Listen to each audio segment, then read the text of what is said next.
Welcome to Upper House, an initiative of the Stephen and Laurel Brown Foundation.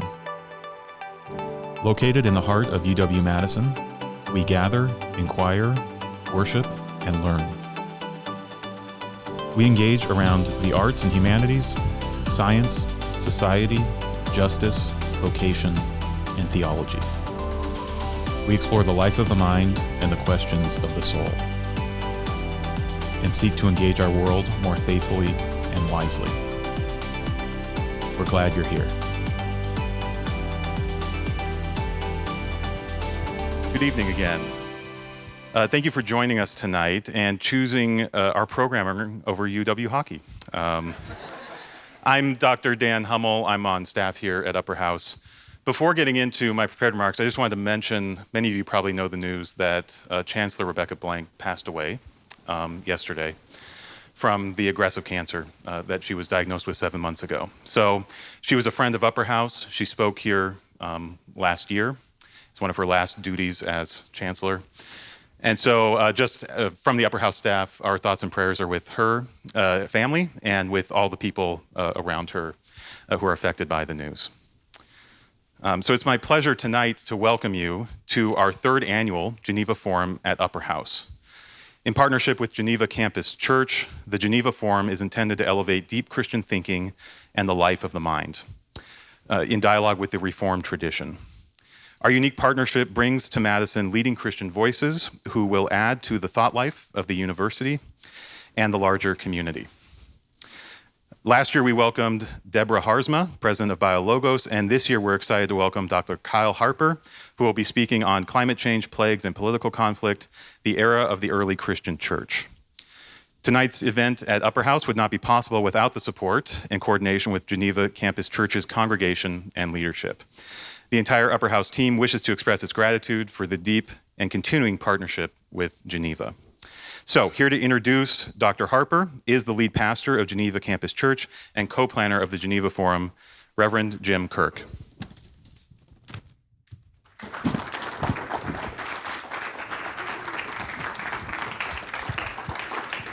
Thank you, Dan. As always, it's just been such a pleasure to work with you and with the whole Upper House staff in planning this event. I couldn't be more appreciative of your partnership. At Geneva Campus Church, our mission is to glorify God by embodying the gospel, equipping for service, and engaging the university, the city, and the world with Christ's love and redemption. And we sponsor the Geneva Forum as a way of living out this mission, especially for providing resources for integrating faith in life. And this year, we're very pleased to bring a speaker who's uniquely equipped to help us to do this as we consider what we might learn from the early church. Mark Twain is supposed to have said, "History doesn't repeat itself, but it often rhymes." Our hope is that by listening for the rhymes that might exist between the early church and our own day, the church might be better equipped for navigating a fractured and fractious society as witnesses to Jesus Christ. Kyle Harper is the G.T. and Libby Blankenship Chair in the History of Liberty, professor of classics and letters, senior advisor to the president, and provost emeritus at his alma mater, the University of Oklahoma. And I learned today not to get him started about Oklahoma football. He's also a fractal faculty member of the Santa Fe Institute. He's the author of 4 books: Slavery in the Late Roman World, From Shame to Sin, The Christian Transformation of Sexual Morality, The Fate of Rome, Climate, Disease, and the End of an Empire, and Plagues Upon the Earth, Disease, and the Course of Human History. As these titles indicate, much of Dr. Harper's work integrates the natural sciences into the work of history. This gives him a unique and constructive vantage point for our topic tonight: climate change, plagues, and political conflict, the era of the early Christian church. So please join me in welcoming Kyle this evening.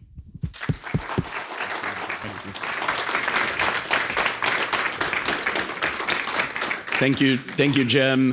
Thank you, Dan. Thank you very much to Upper House and to the Geneva Campus Church. I am really delighted to have the opportunity to come and experience this amazing community. You are very fortunate. I am, to be honest, a little bit jealous. This is really amazing what's happening here. Very, very impressive. I've learned a lot. This is my first time in Wisconsin. I've been everywhere, man, but my first time in Wisconsin. I'm learning a lot during this trip. Last night at supper, I had fried cheese dipped in cheese sauce. I can't even wait to get back and tell Oklahoma about that. We did not know that was something that y'all could do. So this has been a really eye-opening trip in a lot of ways. But I really am moved by what's happening here and by what this place represents. So you're very fortunate. I feel very fortunate to have the chance to be here. I don't know if you saw the news today, but President Jimmy Carter's entered hospice. That was another piece of sad news. What an amazing human being, somebody that really was gracious in the deepest and richest sense. When I saw that, I was reminded of my Jimmy Carter story. So I have a little Jimmy Carter story. And since that was in the news, I wanted to tell it because he really is an amazing person. And I don't hobnob or know any presidents, but I spent one evening in my life with Jimmy Carter. I sat next to him in Plains, Georgia, when one of my best friends got married and I was the best man. And I got to give a speech with Jimmy Carter about 3 feet away from me. And my claim to fame is I made him laugh so hard he fell out of his chair while I was talking. He is the absolute real deal. My friend married into his family. And I will tell you, the story was pretty good, though. I'm not the guy you want to give a best man speech. In the toast, I had saved when we were in grad school together. My friend got arrested. He probably had one too many strong drinks one night. And he's not a real threatening individual, but he said something or did something to a police officer of Cambridge, Massachusetts, who felt like he needed a free ride downtown. He'd probably earned it. My friend never been in trouble in his life. This is amazing for him. He was so worried, he typed out this note. I was his advocate, his psychologist, his lawyer, and for his arraignment of what I was supposed to do, and all these contingencies. And it said, if the bail is less than $5,000, call my dad at this number. If it's more than $5,000, call Professor so-and-so and tell him I'm not going to be in class this week. Now, I love that story. I think I could try and make it spiritually relevant that, an earthly father is good for about 5,000. I know if my sons get arrested, my love is probably a little bit lower than that. A night or two in jail might not be the worst thing. But Jimmy Carter was rolling out of his seat. But what an amazing servant who really had a servant mentality as a leader and right down to the end of his life. So I'm a Roman historian, and I want to talk tonight about some of the ways in which the early Christian church emerges out of Roman history. I want to start in the city of Alexandria, the capital of Egypt, in the middle of the 3rd century, around 250 AD. Alexandria is one of the most amazing and important cities of the ancient world. It's at the mouth of the Nile Delta, right where it meets the Mediterranean. It really became one of the 3 or 4 biggest cities in the Roman world, even though it had only been founded a few hundred years before by its namesake, Alexander the Great. It grew to be one of the economic as well as cultural hubs of the ancient world. It was the financial capital of the Eastern Mediterranean. It was a major center of trade between Egypt and the East and the Roman Empire. It also became the most important intellectual city, the most important intellectual city, home to the greatest library of the ancient world, a center of philosophy, of science. It was hugely diverse, and it was home to a large community of Jews, including a very important Jew named Philo of Alexandria, who had an enormous influence on Christian history. And Alexandria became the site of one of the earliest thriving Christian communities. It's even sometimes suspected that maybe a few works in the New Testament had been written there, like Hebrews and possibly even the Gospel of John. Certainly by the 2nd century, it becomes a major powerhouse for Christianity. The catechetical school there is a seedbed of Christian thought. Clement of Alexandria, one of the most important 2nd century theologians, and of course, the great Origen of Alexandria. But by the middle of the 3rd century, the city was plunged into turmoil. Egypt was a province that was really the breadbasket of the Roman Empire. The Nile Valley, with its fertile alluvial plain, annually flooded and recharging the resources of the valley, was the most important wheat-producing, food-producing region of the Roman world. It was reliable until it wasn't. And in the 240s, the floods had stopped working and the harvest failed. And people started to go hungry. and the Roman Empire started to come apart at the seams. This was really an unexpected turning point. If you could just go back a few years before that to 248, the Roman Empire celebrated its 1000th birthday. The city of Rome was 1,000 years old. They celebrated their millennium in 248 AD. Think about that. America, whatever we are, not a mathematician, almost 250 years old. We're about a quarter of the way to the length of time that the Roman Empire made it. The Roman Empire is one of the most remarkable political entities in human history. Its territory was simply vast, stretching from the Near East, from the Holy Land, from Syria, all the way to the Atlantic, to Morocco and Spain. From the far north of what's England, the Romans get to Scotland and decide just to stop and build a wall. There's probably some people of Scottish background here, so I won't comment any further, but they decide just to stop there, all the way to the sands of the Sahara. It's the only political empire that's ever unified the entire Mediterranean, though many have tried. With one system of law, one or two major languages, Latin and Greek, it's a tremendous force of integration. It's tremendously long-lasting. But by the 250s, this stability is direly threatened by civil war, by barbarian invasion, by runaway inflation. The Roman monetary system, based on the silver denarius, the foundation of the Roman economy, is in free fall. The banks are not accepting coinage. The value of what we would consider a dollar was going down and down and down. We have a papyrus from this period where the Roman governor has to tell the bankers they have to accept payment in Roman specie. That is never a good sign. So the economy is falling apart. The new emperor, a man named Decius, seeing all of this chaos around him, does something that no Roman emperor has ever done.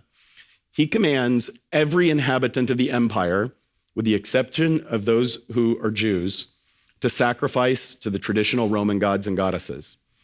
Now, there'd been persecution on local scales, regional scales before, but no Roman emperor had ever done anything like this, sending out a command that every single inhabitant of this massive territorial empire would be required to sacrifice, that is, to perform like a ritual offering and pray to the gods and goddesses that protected the Roman Empire, the pagan gods, the polytheistic gods worshipped by the Romans.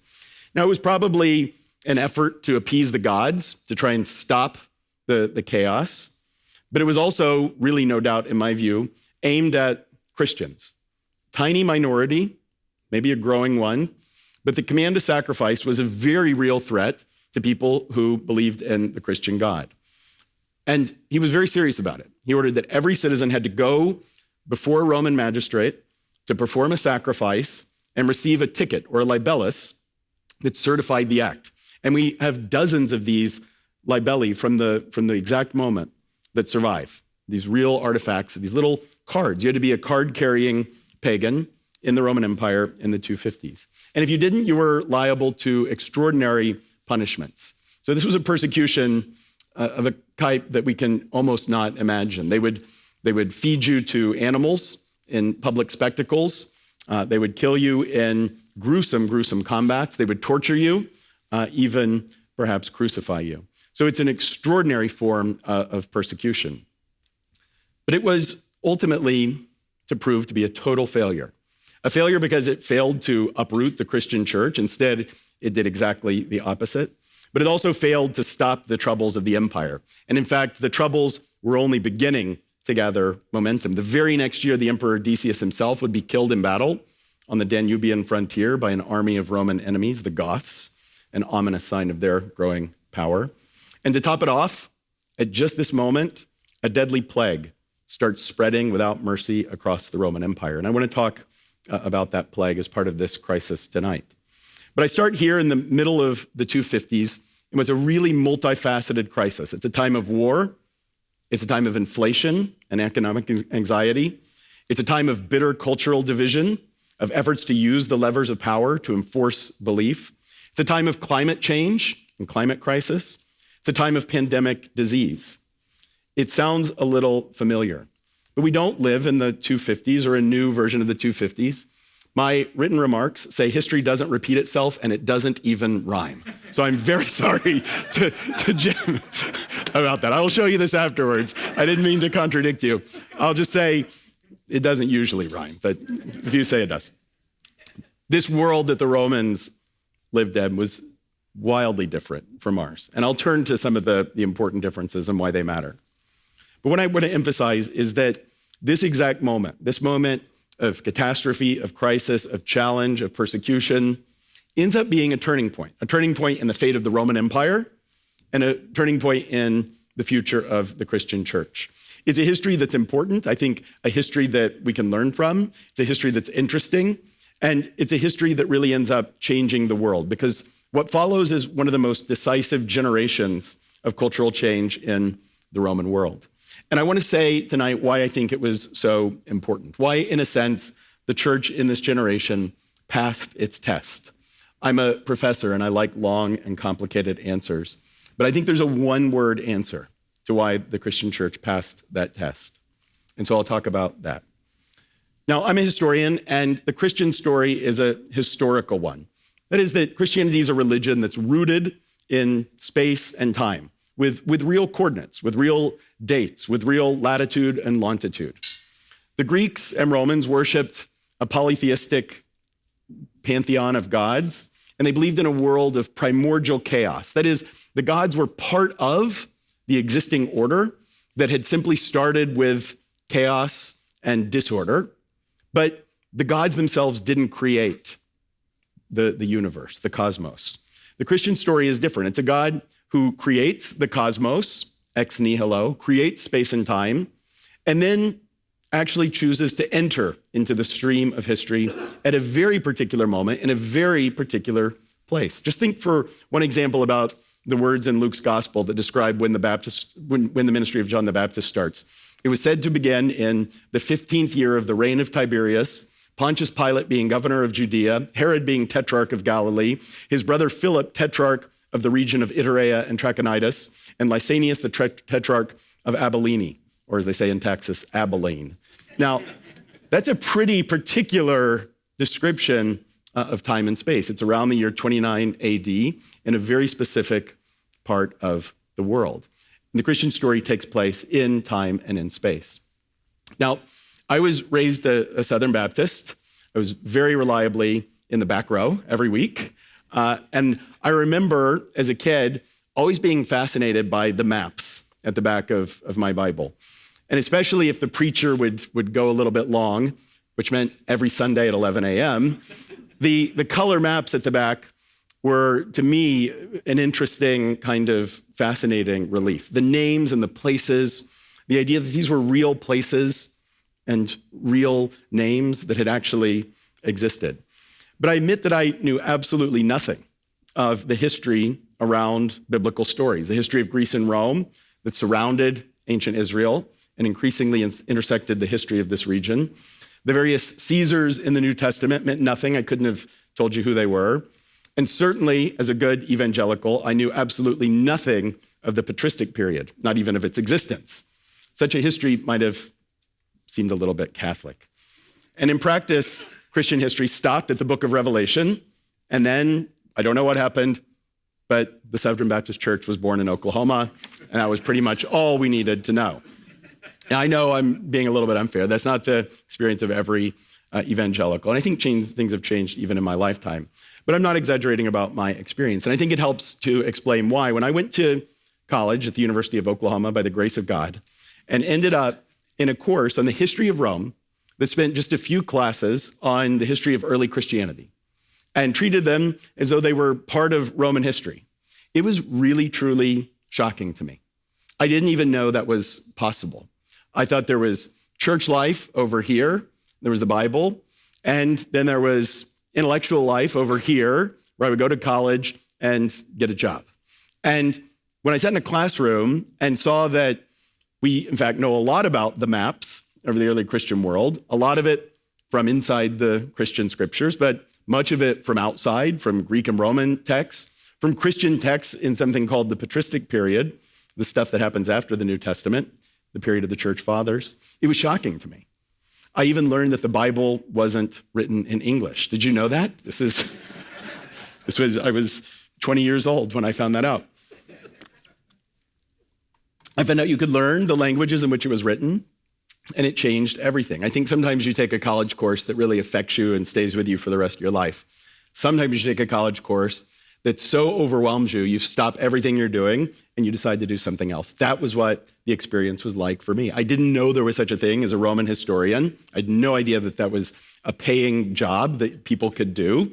And when I learned that, it totally changed the course of my life. And I've been very fortunate that I've been able to make a living doing it, and that at least part of my career has been exploring the ways that Christian history and Roman history intersect, the way they're intertwined and connected. They're profoundly intertwined and connected. Jesus Christ was born in a corner of the Roman world. He was crucified, which is a form of Roman capital punishment. He was sentenced to death by a Roman governor named Pontius Pilate. The Christian church spreads within years to the city of Rome itself. The Christian church spreads despite the persecution of the Roman Empire, and then ultimately, paradoxically, becomes the religion of the Roman Empire in the 4th century, from the time of the Emperor Constantine onward. So these histories are profoundly intertwined. And I think it's an essential part of all of our history for people of faith and people not of faith and everywhere in between. I think we should all want to know the answer to the question that one of the great Roman historians named Ramsay MacMullen put it: what difference did Christianity make? The title of one of his articles. And his answer, you can read it, but I'll summarize it for you: not much.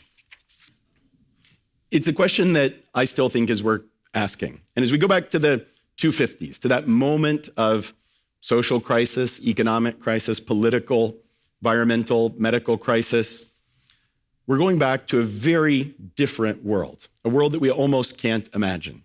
It's a world of poverty and a world of early death. In pre-industrial times, most people live close to the land in lives of constant labor and uncertain outcome. Science is rudimentary at best. Technology is extremely limited. Travel and communication are slow. Productivity is meager. The problem is too few calories, not too many. When someone prays, "Give us this day our daily bread," it's a literal request to God. Grain, cereals dominate the diet, supplemented by a little bit of wine and olive oil, maybe some fish. Meat was extremely rare and precious. For most people in the world of the Bible, meat is something extremely rare. Even for middle classes in the Roman world, meat isn't an article of daily consumption. It's the kind of thing, if your son has been lost and you see him coming home again, you say, "Let's kill the fatted calf. We're actually going to eat the cow we have tonight." So it's a very different world. Life expectancy at birth is in the low to mid-20s, skewed a little bit by infant mortality that's unbelievably high.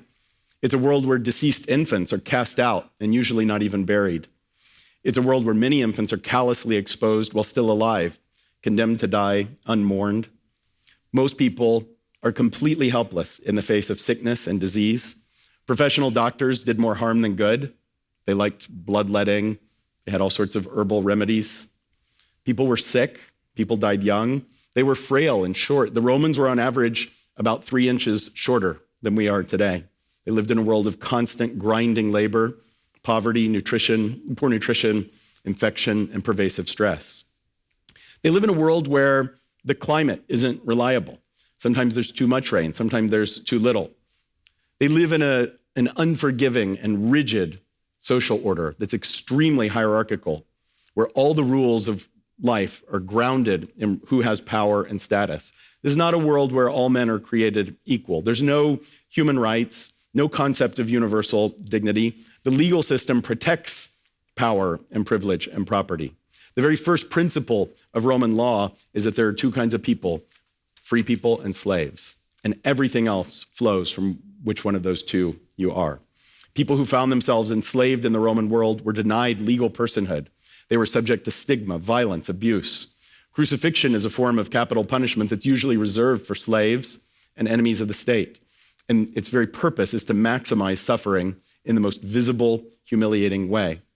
Enslaved people have no control over their bodies. What we think of as coercion, exploitation, even rape of the most degrading kind weren't just tolerated, but were encouraged in Roman society. Now, in all of these ways, the Roman world is really just a variation on the universal themes of all pre-modern societies. The Roman Empire is big. It's bigger than most ancient empires. It's enduring. It's certainly more enduring than most pre-modern states. It had a relatively high degree of urbanization. The Roman Empire fosters city life. The city of Rome itself reaches a population of 1 million. It's probably the first human city ever to have 1 million people, supported by its amazing infrastructure of roads, food shipments, aqueducts, and so on. The Roman Empire fosters an amazing degree of trade and exchange. Its financial system is extremely advanced by ancient standards. But it also means that the hierarchies of wealth and inequality in the Roman world are exceptionally steep. The top 1% lived amazing styles of astonishing luxury. Their villas, their palaces that we can still see remind us of the really violent inequality of this world. Most people lived lives of almost unimaginable poverty. Paradoxically, the urbanization and trade of the Roman world actually made their health environment particularly dangerous. Nobody favors human density and connectivity more than the microbes that take advantage of us, the viruses, bacteria, protozoa, whose hardest problem is how to get from one human to another, loved the way the Romans lived in big cities, close to one another, interconnected, and they especially loved the Roman baths. A bunch of people getting in a dirty sauna together and never changing the water was a germ's dream. So the Roman world was brutal.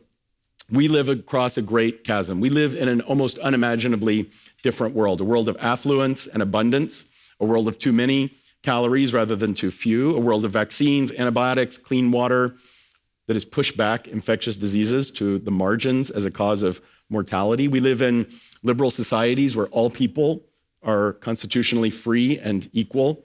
We live in a world driven by unimaginable advances in science and technology. And most of the differences between our world and the Romans are ultimately technological, that have created abundance that would have been unimaginable in the world of Jesus. And as a consequence, most of the challenges that we face, the challenges like climate change and plagues, are byproducts of human success.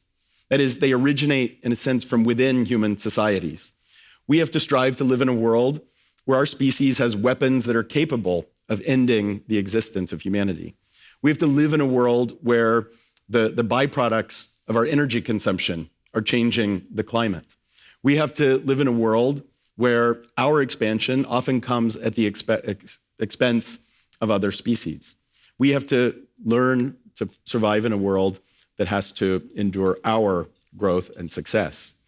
Now, as a historian, I really became deeply interested in questions of climate change and infectious disease, and particularly by what we're learning about the history of climate change and infectious disease, partly because of the need to understand the pressing challenges of climate change in our own day.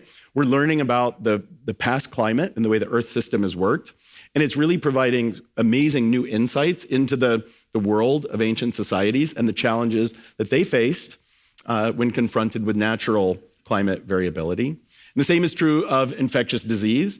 Because of largely advances in genetics and the ability to sequence DNA of both living as well as dead microbial pathogens, we're learning an enormous amount about the history of health, pestilence, plague, and disease. I wrote a book about the role of climate change and disease in the Roman Empire. I got so interested in it that I predicted we were going to have a plague and started writing a book about the history of plagues. When a plague happened, I needed it to wait about 2 more years.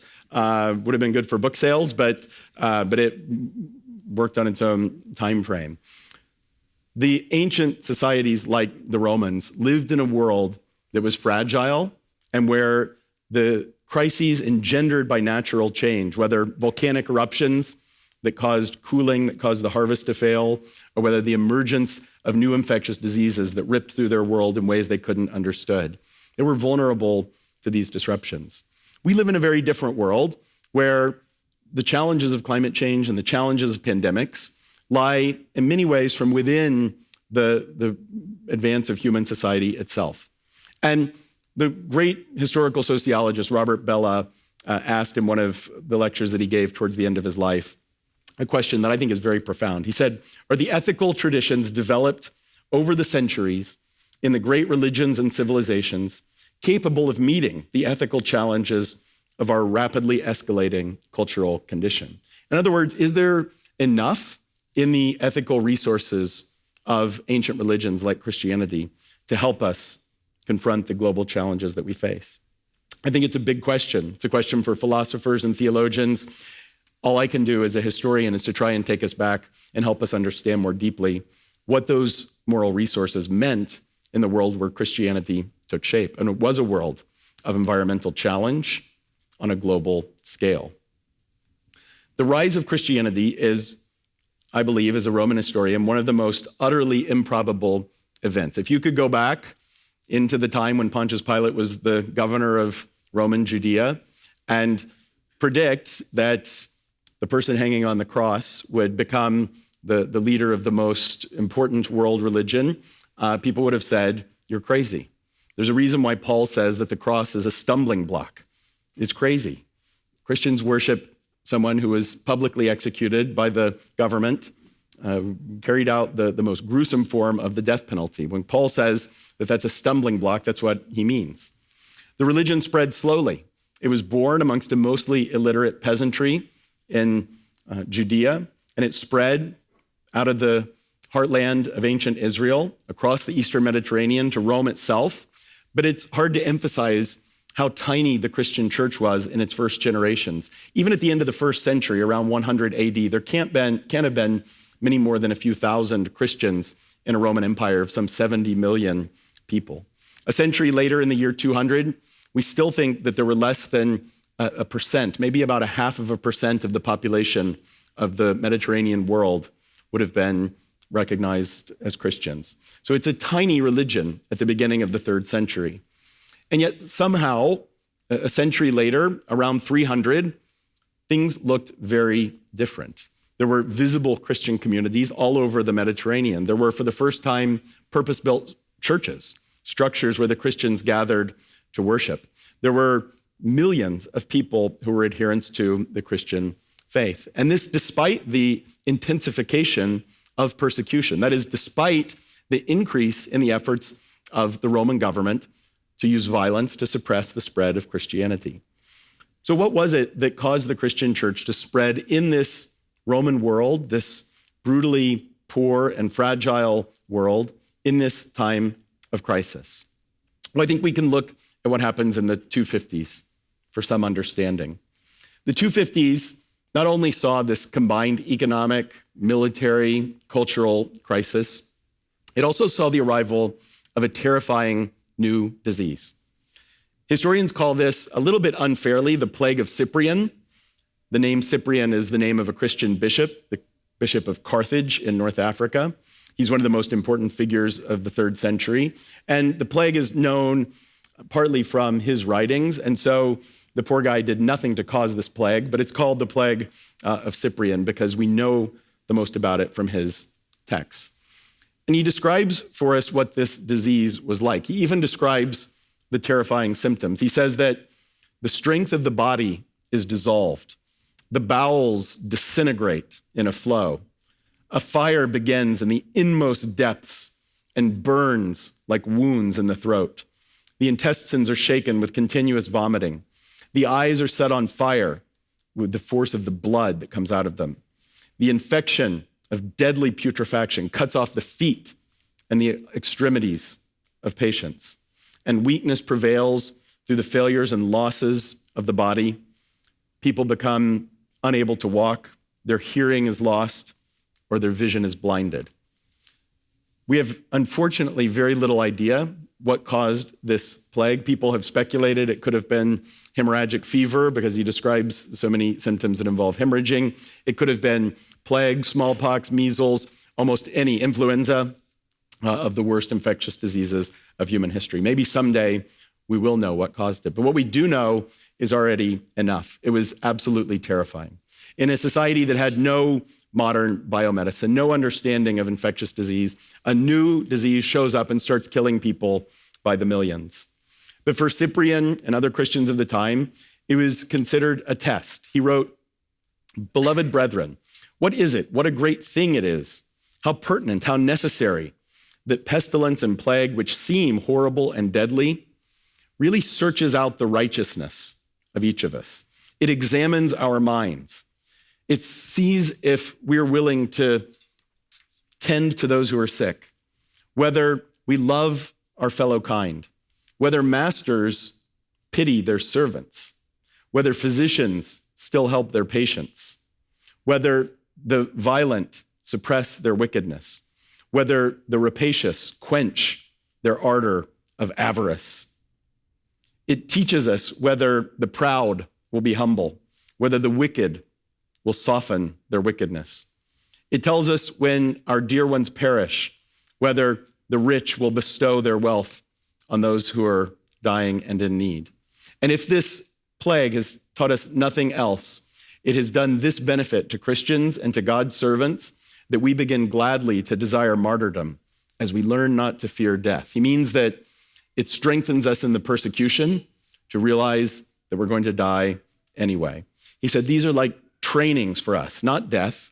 They give the mind the glory of courage. By contempt of death, they prepare us for the crown. So he says this plague is a test. It's a test for all of us who are living through it. It was a test for the Roman Empire, a military, economic test. It was a test for this society. And many of our contemporary sources who lived through this tell us that, in fact, the greatest test of all was the problem of people who were sick and who were dying. Serving the sick and disposing of the corpses became an immediate and overwhelming crisis. One of the deacons from the church in Carthage wrote that there broke out a deadly plague as the destruction of this hateful disease invaded every house in turn among the trembling population. Every day, countless people were attacked and died in their homes. Everyone was quaking with fear, running away, trying to avoid the contagion, even wickedly turning their backs on their own families, as if by pushing out the person who was dying of plague, they could keep death out of their house. No one thought of anything but themselves.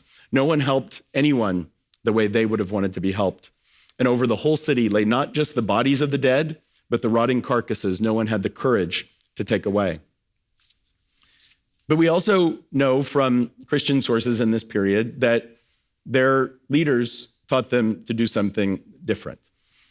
In Alexandria, the bishop's name was Dionysus, and we have his letters written at this time, preserved in the church history of Eusebius, our most important church historian. And here's what Dionysus says in Alexandria. The plague affected both the Christians and the pagans alike. To the pagans, it was more dreadful than any dread, more intolerable than any disaster. But to us, it wasn't so. It was simply an exercise and a trial. The plague didn't spare us, but it affected the heathen just as much. Most of our brothers were unsparing in their exceeding love and brotherly kindness. They held fast to each other and visited the sick fearlessly, ministered to them continually, serving them in Christ. And they died with them most joyfully, taking the afflictions of others and drawing the sickness from their neighbors to themselves and receiving their pains. Many who cared for the sick and gave strength to others died themselves, having transferred the sickness to themselves. Many of the best of our brothers died in this manner, elders and deacons and people who were held in the highest esteem, so that this form of death and the piety and faith that it exhibited seemed like a kind of martyrdom. But for the pagans, it was otherwise. They deserted those who were sick. They fled from their friends. They cast them into the streets when they were half dead and left the dead bodies like trash, unburied. They shunned any participation or fellowship with death. And yet, with all their precautions, it wasn't easy for them to escape. This is a turning point in the history of the Roman Empire and in the Christian church. And I think it's one episode that tells us what it was that allowed the Christian church to spread in the 3rd century. We as historians, I think, have come to appreciate that the Christian church spreads in a world that is still full of a very vibrant paganism. In other words, the belief in the old gods wasn't dead. Christianity didn't fill a vacuum that was empty. The worship of the old city gods that was deeply tied to patriotism, to civic life, was energetic in the Roman world. It was a world of religious diversity, of religious change, adaptation, new gods and cults that spread. It was a world of a very philosophical paganism. So when the Christian church spreads, it's confronting a strong political, religious, intellectual synthesis. And as it does so in a way that I think is very radically distinct. This is something that historians have debated for generations. Is Christian morality, in essence, like Greco-Roman morality in the world that it spreads? And some very, I think, important and respectable people say, yes, it is. And if you look at the Christian scriptures, there are places where the Apostle Paul sounds like a Stoic. There are places where the Apostle Paul sounds like a Platonist philosopher. In Acts 17, when he goes to Athens, he goes to the Hill of Mars and speaks to the pagan philosophers, and he does so in a way that would have absolutely made sense to a Platonist in Athens.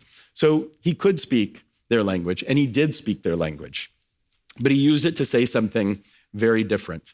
And one thing that strikes me as a Roman historian who works on early Christianity is simply how often the Christians have to invent words to try and say what they're saying. I've worked a lot on the word that the Christian church uses for fornication. It's a very strange word. Fornication is not a real word in English. It's not a word people actually use. It's not a real word in Latin. It's made up in Latin because they can't say what they need to say otherwise. Porneia is essentially made up by Jews and Christians in this world to try and talk about a new way of thinking about sex and marriage because it's so radically different from the world around them. But there's one word that I think is really at the center of the Christian New Testament, and that is, again, so different that you almost can't find this word in the pre-Christian tradition. It's the word agape. It's the word for love in the Christian New Testament. There are not half a dozen examples of this word in classical literature before Christianity. And then in the New Testament, as a noun or a verb, it's used over 200 times. If your ear's attuned to the classical philosophical texts, you never see this coming. You have no idea that all of a sudden there'll be an ethical system that teaches something that it calls agape. We translate it as love, but it's a word that's hard to translate. It's a word that means love in the sense of mercy. That is, it's a kind of love that transcends justice. It's not a right or wrong. It's not an eye for an eye. It's a kind of love that completely breaks down any sense of justice. It's sometimes translated charity, and that does a good job of capturing the sacrificial nature, the kind of love that would cause you to give of your own to someone you may not even know. It's a love of grace. That's a good translation. It's unconditional and limitless kind of love. But love is not a bad word either, with its kind of fire and unpredictability. Christians in the New Testament talk about this kind of love. When they say love your neighbor, it's have agape for your neighbor.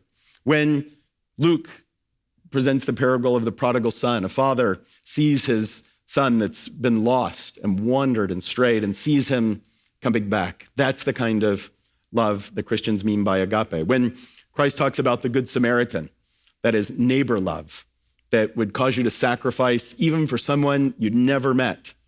It's the love that Christ shows on the cross, and it's the love in John 3:16 that God shows for his creation. It comes out of absolutely nowhere, but it changes everything.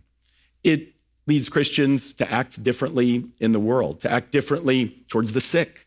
And when Dionysus of Alexandria says that Christians showed each other extreme love, the word is agape.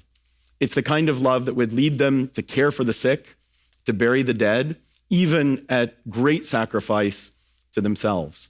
It gave early Christianity a kind of radicalism that caused it to look differently at every social institution. It's the Christian fathers of the 4th century who were the first ancient thinkers to condemn slavery completely. Gregory of Nyssa, one of the great Greek patristic writers in the 4th century, is the first person to say that fundamentally, the universally accepted institution of slavery is unjust because it violates the dignity of the creation, because every individual is created in the image of God, and slavery is a betrayal of that. We have an obligation to love all human beings, and slavery is fundamentally a violation of that. No one before had ever spoken like that. So I think, what difference did Christianity make? It made a big difference. It led them to look differently at poverty in a brutally unequal world where status was everything and where to be poor was a shame. The Christians look at the problem of poverty the way that it's never been looked before. They look at it through the idea of the image of God. And again, people like Gregory of Nyssa say, don't walk by a poor person. That person has the personhood of God. They have the personhood of Christ himself. Whoever loves the poor loves Christ. Love. It's an amazingly different language that had no precedent, that comes from nowhere within Greco-Roman culture. And it's what causes Christianity to spread. I think in the 3rd century, we've now increasingly realized that Christianity spreads rapidly. It spreads from the bottom up. So in other words, when Constantine converts to Christianity in the 4th century and a Roman emperor for the first time endorses Christianity as the state religion, it no doubt accelerates the spread of Christianity. But what's remarkable is how much momentum it already had because of people who had formed communities and preached the gospel and lived out acts of love in a difficult world of crisis. The early Christians who lived out this new ethic were both part of the world and apart from it. They were always engaged in the world. They were the ones caring for the sick, burying the dead, helping the poor. And people noticed. There was nothing like this in the ancient city. In the structures of an ancient society or a Greco-Roman city, there was no one who cared for the poor or the sick in the way that these Christian communities did. This time of crisis was also a time of change. It was a crucible. It was a test. It was a test for the Roman world, and it was a test for the Christian church. The Christian church passed that test, and I think that the simple answer is that one-word answer. It was because of agape, because they lived out that value that was central to their way of living in the world. If you could go back to 248, when the Romans celebrated the 1,000th year birthday of their city, they would have had no idea what lay just ahead. Neither do we. We don't know what the future will bring. We live in a time when war threatens, when climate crisis threatens, when pandemic disease threatens us. We don't know if this political empire that we live in, this state, will endure for another decade or another millennium. No one here can know that. The Romans didn't know it, and the Christians didn't know it. They knew simply that they had a commitment to the values of agape. They knew that they had a commitment to love. Let me close with some words from C.S. Lewis, whose book on the Four Loves is an amazing meditation on these ideas. He writes about love. There is no safe investment. To love at all is to be vulnerable. Love anything, and your heart will certainly be wrung and possibly be broken. If you want to make sure of keeping it intact, you must give your heart to no one, not even to an animal. Wrap it carefully around with hobbies and little luxuries. Avoid all entanglements. Lock it up safe in the casket or coffin of your selfishness. But Christ did not teach and suffer that we might become, even in the natural loves, more careful of our own happiness. If a man is not uncalculating towards the earthly beloveds whom he has seen, he is none the more likely to be so towards God whom he has not. We shall draw nearer to God, not by trying to avoid the sufferings inherent in all loves, but by accepting them and offering them to him, throwing away all defensive armor. If our hearts need to be broken, if he chooses this as the way in which they should break, so be it. I think that those are words that the Christians in 250 would have understood and recognized. Thank you very much for your time. I appreciate your attention, and I'm happy to field questions. Are we doing questions? Yes. Okay. Yes, we'll be doing questions. Thanks. Let's give Kyle a hand.